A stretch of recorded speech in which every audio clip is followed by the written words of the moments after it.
In today's video, I'm going to teach you how to customize sections in Slack.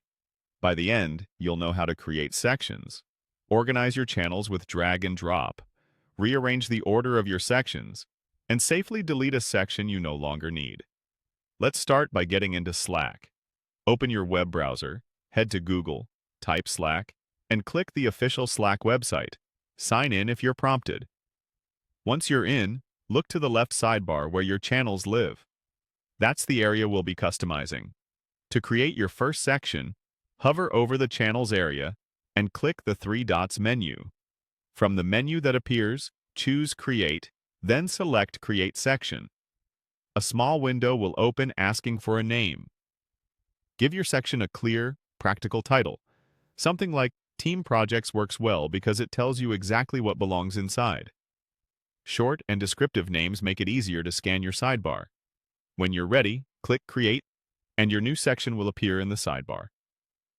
Now, let's move channels into that section. Find a channel you want to organize, click and hold its name, then drag it directly into the section you just created. You'll see a highlight to confirm you're dropping it in the right place. Release your mouse, and the channel will sit neatly inside. Repeat that for any other channels you want grouped together. This is a simple way to keep related work in one place and cut down on sidebar clutter. You can also rearrange the order of your sections to match your priorities.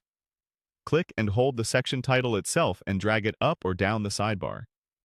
Place your most active sections near the top so they're always within easy reach. This kind of small tweak can save you time throughout the day. If you ever decide a section is no longer useful, you can remove it without affecting the channels inside.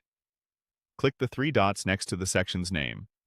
Choose Manage, then select Delete followed by the section's name.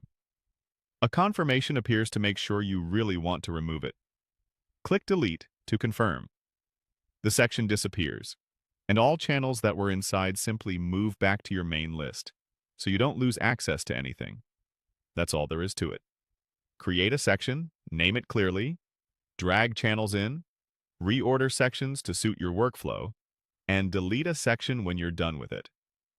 With a few minutes of setup, your Slack sidebar becomes cleaner, faster to navigate, and tailored to how you work.